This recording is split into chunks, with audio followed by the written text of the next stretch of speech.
Hi, everybody. I'm Lisa Shield, and welcome to Finding the Guardian of Your Soul. It's lovely to be here, and it's turning out to be a beautiful spring day here in Santa Fe, New Mexico, where I live. Um, Great to see all of you, and thank you for joining me. I want to talk today about a topic that I think is incredibly important.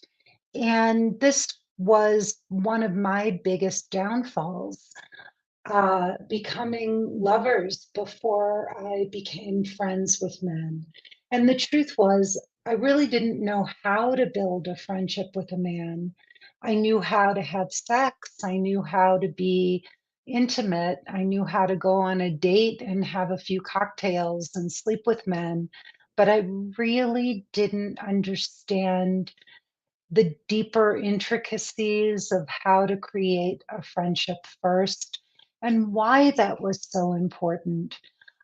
So much of how we find ourselves in relationships is really unconscious, right? We meet somebody, we click, we think, oh, there's chemistry. I don't feel this way with other men. There must be something here worth exploring. And we dive in to relationships and often intimate relationships before we know it. And we're not really basing it on much more than just a feeling. And this was a mistake I made over and over and over again. It was also very upsetting for me because I wasn't making the kind of connection I really wanted to make with a man. These relationships weren't going anywhere. They weren't getting deeper. They weren't progressing. It's not like I didn't meet my ex-husband in when we were in school together. We met at the very, very beginning, I think in, the first day of our first class when I was going to grad school. And we really hit it off. We were in this photography program together. He was interesting and charming and, really offbeat, and he stood out. He was sort of the most interesting guy in our class, and everybody really liked him. He was funny, had a phenomenal sense of humor, something I'm very attracted to in a man. And we just wound up becoming a couple.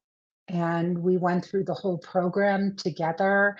And then he was really my first real boyfriend. And this wasn't until grad school. I did have boyfriends prior to that, guys that I had seen and dated, but this was really my first real relationship with a man. And the circumstances of us being in college or in grad school together, uh, him being, such a talented photographer. I mean, he was really, really, really talented.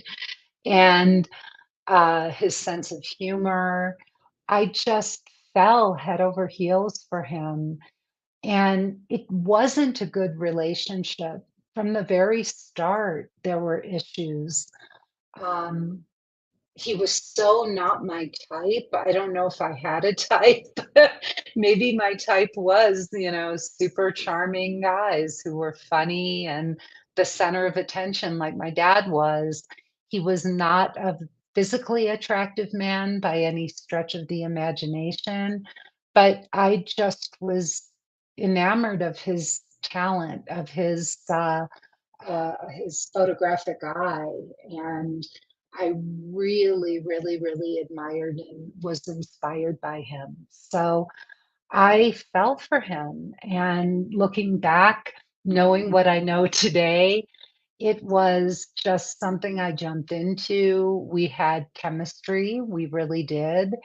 I look back now and I'm like, oh my gosh, how did that even happen? But I was a very sexual person and I led with my sexuality. I've come to learn that sex can be an addiction just like anything else, and I came from an addictive family, and I had or have an addictive personality. It's kind of been tempered over the years, but it's definitely there, and it's something that I have to pay attention to because I know that I can get swept up and swept away in people and things. But when I was young and I had all these hormones, uh, and I grew up in the, what do you call it? The women's lib movement. It was really, or yeah, I grew up when women were really coming of age.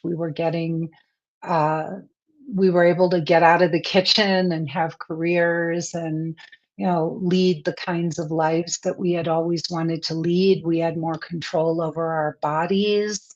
So I was definitely a product of the sexual revolution. Abortion was legalized when I was young, and the pill came out, so women had, there was sexual freedom for women. We didn't have to worry about getting pregnant when I was a young woman. And so all of that led me also, my father left my mother, and my mother said to me, I think she may have been a virgin when she met my father. And she said, Lisa, you're probably not going to be a virgin like I was when, it's a whole different day and age, but just meet somebody that you really trust and find a partner that you really feel safe with. So I did. And it was just a different time. And then my father wound up leaving my mother for another woman. And she said to me, "Don't ever let a man do to you what your father did to me." I'm sure a lot of us got messages like that from our mothers. And I took that to mean I can do anything a man can do. I don't have to make excuses or apologize for who I am. I need to just enjoy my sexual freedom. And what I didn't realize was that sex became the thing that I led with. It became the thing that I used to attract men. And they didn't stick around. And they didn't stick around because it got so messy. I would have sex with them, and then I would think, well, I had sex and they should become, wanting to see me again, and they should be wanting to get to know me. And what guy wouldn't? But when you're offering sex, what they come for is sex. And if you don't know, like I didn't know, how to build a real connection, an emotional connection with a man, then that's all there really is. And that's not a foundation for a relationship. In fact, they say that, sex won't lead to an emotional connection. Emotional connection will lead to better sex, but great sex will not lead to a deeper emotional connection with a man. And this is getting to the topic of this conversation. When you become lovers before you're even friends, there's no foundation. And men know that women are going to want to have committed relationships. They're going to want to see them. They're going to want to start making plans and building a future. They're looking for fathers for their children. They want to get married. And so when you have sex too quickly with men, look, most men will tell you they don't have a judgment around it. Some do, but a lot of men don't. They don't look down on a woman because she is sexual or has sex with them, but they are going to pull away because it's too much too soon. And they know that women have very different views of sex by and large. We feel that once we've had sex with a man, we don't want to have sex be sexual with other men if we're having sex with one man, unless you're into polyamory. That's a whole different ballgame. I'm not talking about that, but I'm talking to women who really do want monogamous, committed relationships that may lead to families and even marriage, or marriage and even children, if you're at a certain age. So a lot of us women still have traditional values. We want to do things in that order, and we feel safer doing that. But the problem is, if you do it too soon, uh, everything blows up because men start to get scared. They start to think, oh my God, what have I done? Now she's gonna, be planning the wedding and, and the children and the whole Megillah. And I'm not even ready for that. I don't even know her. I don't know if I like her. All I know is that I find her sexually attractive. And so just because a man is sexually attracted to you doesn't mean he's emotionally attracted to you, or that he's even emotionally available. Those are things you have to find out first. And so if you're leading with sex, as one very wise man once said to me, it's very hard to put the toothpaste back in the tube once you've been sexually intimate. It's very hard to do this in reverse. If you become lovers before you're friends, it's very hard to establish the friendship. If you establish the friendship first, it's much easier to build and grow that into a wonderful, intimate relationship.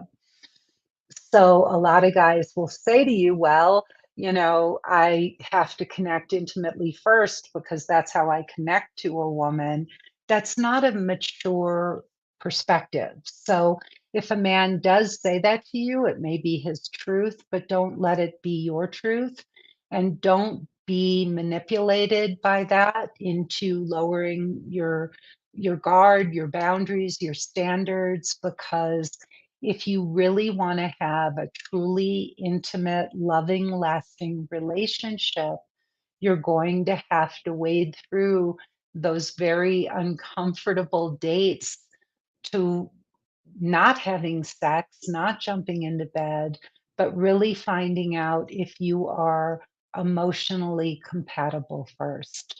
This is why so many of us wind up in these anxious avoidant relationships with men who really can't commit or don't want to commit or do that push pull with us that is so devastating. It's because we don't take the time to slow down and really see if there is an emotional connection. So I spent many, many, many years of my life being devastated because I didn't know how to build an emotional connection with a man. So it's no surprise that my course that I teach is called Emotionally Naked Dating, because for me, that was the missing piece. That was the thing that I didn't know how to do.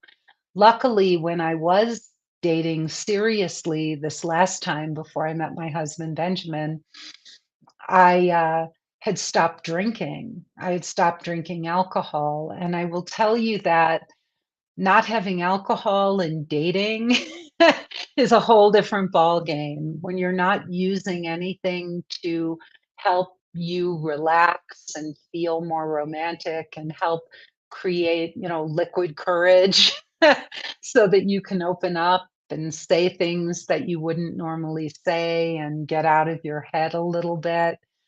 It's really tough to date like that, but it's also transformational. It allowed me to really face what I was doing and do this differently. A lot of men may not want to date you because you don't drink, although I think it's becoming more and more common today. A lot of people are very health conscious and they're seeing that alcohol isn't a part of a lifestyle that they want to live. And so I didn't really, men may not have asked me out again because I didn't drink, but I really didn't encounter it as a big issue when I was dating. I just really learned how to enjoy sparkling water. And, uh, I started drinking again later on. I went back to drinking, and I do it on and off. Now I'm not drinking again. It's not, it really affects now that I'm, in my 60s, it really affects my sleep. So, uh it's very difficult for me to drink now just because I don't sleep at night. You know, it really affects the circadian rhythm, especially for a lot of people as you get older. So drinking isn't something I can even do anymore. I find that, what you're not willing to give up on your own, your body just rejects and then it gives it, it pushes it away for you. So, but back to what I was saying, I didn't drink, and I wasn't using anything to artificially create a connection with a man, and so it's why I was able to date so consciously. I went on 96 first dates before I met Benjamin. They were all no's. I think there were only 2 men that I wound up having second dates with. That was a revelation for me. I didn't plan it that way, but because I wasn't drinking and I was in a 12-step program at the time for food, not for alcohol, but food. And part of our food program was not to have alcohol because it affected our judgment and made us lower the bar. And then we would eat. I'm so sorry. I do have barking dogs. I don't know if you all can hear that, but my office is currently being renovated. And so I am working out of my home, and we have 2 big dogs. We have Jax and Oliver. Jax is a 65-pound Shar Pei, and Oliver is our 120-pound Bernese Mountain Dog. So they may be barking in the background. I just want to give you a heads up. Nothing I can do about that. So it is what it is. Uh, so I was dating without alcohol, and I was also getting my master's in spiritual psychology at the time. And I have to say that I didn't really plan it that way. I didn't expect to not be drinking and be on this path of consciousness and personal growth when I was out dating, but it gave me this just incredible presence and clarity and sense of, I really was making these profoundly clear choices and looking at everything I was doing in my dating life and in the way I was relating to men. And I carved this path through the dating world that was so different from anything I'd ever done before, coupled with the fact that online dating, internet dating had just really started. And for the first time, when I was younger, I was lucky, if I got asked out a few times a year by men. But now with internet dating, and part of that I'm just going to say is because I was shy. I was I was longing for male attention. And at the same time, I was afraid to get it because once I had the attention of a man, I didn't really know what to do with it. So a lot of what I did was just pretending. I was winging it and hoping that something would stick. And then I'd wind up jumping into bed with them. And then I'd start to get anxious, or I'd get very avoidant because I was so afraid of having feelings for a man that I would start to pull away and I would overanalyze things and I would find fault with guys. So even when I did get those opportunities, it would create so much anxiety for me that I would blow them up in one way or another. So yeah, I just sabotaged. So once internet dating came around, and here I was, working with Don Miguel Ruiz, going to a 12-step program. and getting my master's in spiritual psychology, I was, like, looking at this whole dating thing in a completely different way, and I made a decision. I had a very negative experience with a man that was very that where I wound up being sexual with him, and it was very humiliating for me. And I it was so completely, in contrast to how I felt about myself. I thought I, was this responsible, elegant, principled woman. I held myself in very high esteem, but I had put myself in a position with a man who was so mean to me, who was so disrespectful. And I couldn't believe that I had let myself do this, that I had put myself in a situation like that. And I took a step back, a very big and serious step back. And I looked at what I had done and the choices I had made and how I had let this happen.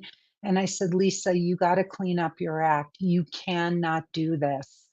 This is not who you are. This is not how you want to comport yourself, and this has got to stop. And so I made a vow to myself that I was not going to have sex with anybody until I was in a truly committed relationship with a man that I respected and admired and saw a real future with. And I was gonna take my time, I was gonna figure out who he was, and I was gonna get very clear on how this man felt about me, and I wanted to know that we were on the same page, or there would be no sexual intimacy. And I didn't say I'm not gonna have sex for a year, but it was over a year that I had no sex with anybody, and especially with no men I was dating, because I really wanted to figure this out, and I knew if I took sex out of my toolbox, I would be able to then learn other ways of interacting with men. I would find my voice. I would learn how to ask for what I wanted and needed in a relationship. And I would also be able to see very quickly who these men were and what they really wanted from me. There are many men who can seduce you and wow you and wine and dine you and all, and what they really want is just to get you into bed, and they're good at it. And there's just as many men out there who the only way they know how to connect with us is sexually. It's the only thing they know to do with women. They don't have any more idea about how to create a real friendship first with a woman who they don't know who we are. They don't know how to open up to us, how to talk to us, how to ask for what they want and need, how to set boundaries with us. And so much of what we do when we go on dates, we're all just winging it. We have hidden agendas. You may want a husband and a father for your kids, and he may be looking for a woman who he has fun with, or a trophy wife, or somebody just, to have casual sex with. But if you don't slow down and take your time to learn how to really connect with a member of the opposite sex and build a real connection, the chances of it just happening are slim to none. And I think that's one of the saddest things about relationships is that we're taught that, there's fireworks and there's chemistry and you meet somebody and it's like, oh my gosh, I've never felt this way. I've never felt this way. Wow, look at us. Aren't we special? And you wind up in a relationship with somebody, and 2 or 3 or 10 or even 20 years later, you look back and you say to yourself, "What was I thinking? What was I thinking?" And maybe even because there was sexual chemistry and, there's what's called limerence. Limerence is, a period of time that's hormonally driven when two people meet. It lasts anywhere from 6 months to 2 years, and it's all hormonal, and you feel that's what, is also called the honeymoon period in a relationship where two people are able to have these wonderful feelings for a period of time, but then it goes away. And one of the sad things is it often goes away right around the time couples get married and pregnant at the 2-year mark. So it's so important to slow down, to stop acting out and jumping in. If you are going to get married, letting somebody into your life is who you choose to let in is one of the most important decisions you'll ever make in your entire life. Allowing someone access to your friends, your family, your finances, your home. And imagine it's much easier to let someone in than to get someone out. And this is something you shouldn't take lightly, especially if you're going to have kids. If you have children, you'll be forever inextricably linked to this person for the rest of your life, whether or not they're a part of your life. Your children will have traits that remind you of your exes. They will have all kinds of behaviors that will be ingrained in who they are. And you'll always be tied to that person forever. So it's very important, very, very, very important to slow down, even get help. And I'm not just talking about reading books. Information is not transformation. It goes in one ear and out the other. You have to apply what you're learning. You have to put it into practice, which is why working with us is so important and such a game changer. I did the most beautiful interview yesterday with one of the women who just went through the course. She is so beautiful. She is so sweet. She is so gracious. And she has a wonderful career. And if you met her, you would think, "Oh my gosh, how could she ever have a problem meeting a wonderful man?" I mean, everything about her was lovely, and it would be hard to imagine that she was attracting unavailable men. But it had nothing to do with her looks or her career or how sweetly she speaks, her softness. She was very soft and feminine, but her anxiety was what was attracting her to avoidant, emotionally unavailable men. And that anxiety is often driven by not knowing what to do.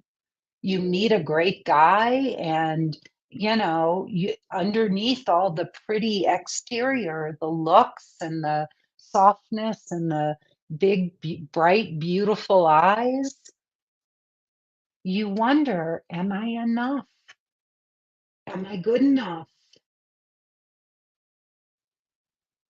And most of us don't know how to be that 1% of women men are looking for, that 1% of women who are not drama queens, who can ask for what we want from men in an inviting way, who are in touch with our feminine nature, because that's what men come to us for, who are emotionally available ourselves. Just because you can talk to your girlfriends about emotional things does not mean you can open up to a man and ask for the things that you want from him. We have a woman, I just was talking to my team right before this presentation, and we were talking about a very beautiful, successful woman in our course who's met a terrific guy, and the relationship isn't progressing because she's afraid to open up and get emotionally naked with him. He's been divorced. He had a terrible, terrible, terrible divorce, and he's very afraid of getting remarried. And she's afraid of finding out if that's a hard no for him or if it's something that he can open up to with her. And if she is unwilling to get emotionally naked, it's very likely that that will never happen because she's not willing to create that emotionally naked space with him. And I know women don't want to hear this, but we're the ones who have to open up first and create that space. It is a rare man who will do that first. It really is. This is not a male thing. Most men have been taught to suck it up. Big boys don't cry and they don't talk about their emotions. The only person a man will share his true emotions with is a woman that he is in love with who is able to create that safe space for him to get emotionally naked. So, ladies, that's up to us. Men have other gifts. They can be our heroes, our protectors, our providers. There's a million things that men can do way better than us, but this is our territory. This is our gift to men, this gift of emotional nakedness. So if you are a very masculine woman, if you're afraid, to have those conversations and you feel that the intimacy in your relationship is not deepening, it may very well be because you're not deepening the intimacy, the emotional intimacy. So this is something that we help our clients do. It's something I learned how to do on those 96 first dates where I wasn't drinking alcohol and I was learning about men and what they want and need from a woman so that they can get emotionally close and emotionally naked with us. So I really want you to take a step back and look at your sexual history with men. How much of you relied on that to create the connection with men? How much are you relying right now on the sexual connection? Do you ever look out at the men who approach you online and think all men want from me is sex? And if that's true, is it possible that you feel that way because you don't really know how to create a connection that goes beyond the sexual connection? Or that maybe you feel threatened by that because you're just connecting with men who only, if that's their level of sophistication. It's also true that some men will look at certain women and they don't see them as long-term partners, but they do see them as somebody they'd like to sleep with. I mean, there's guys that I look at and I'm like, yeah, like he's hot. I wouldn't kick him out of my bed, but would I want to have a relationship with him? Hell no.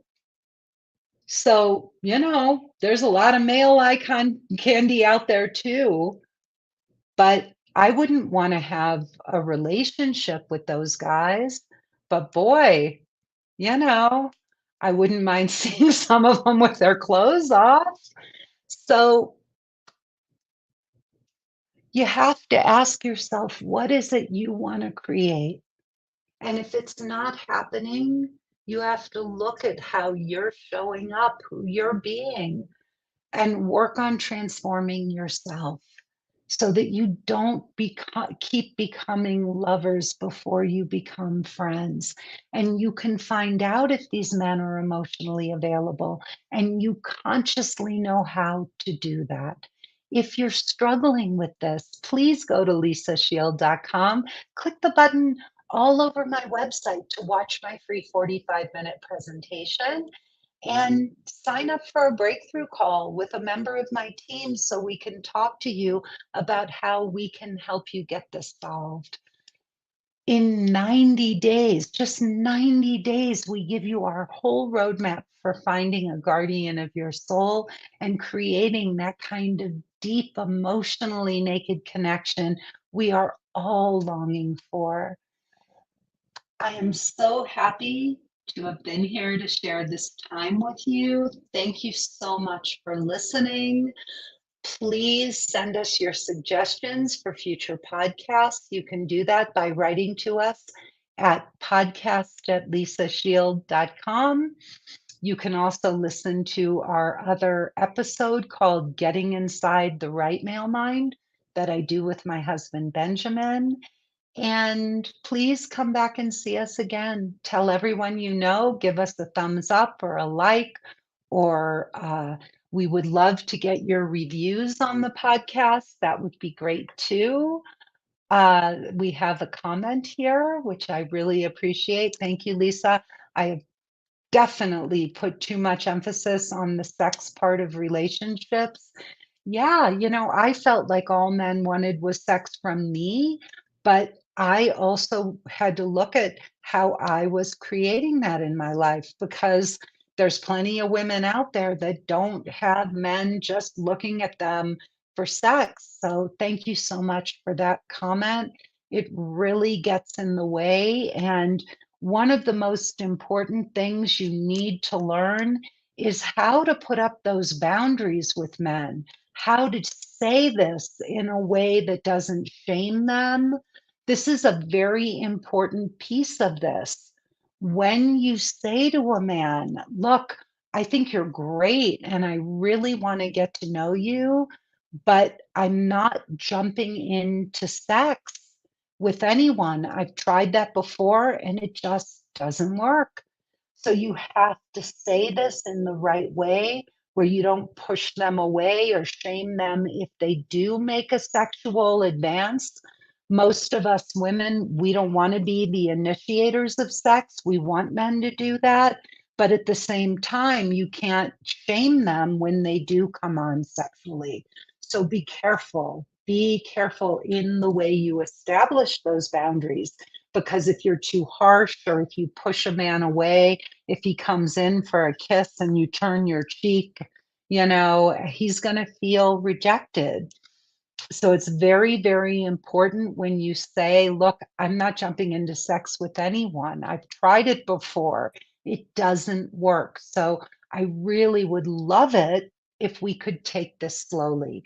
What are your thoughts about that? That's how you would say that to a man who you're letting know that you're not jumping into anything. So again, please go to lisashield.com. It's been great spending this time with you, and I look forward to seeing you again. And this has been Finding the Guardian of Your Soul. Enjoy the rest of your day, everybody. Bye bye.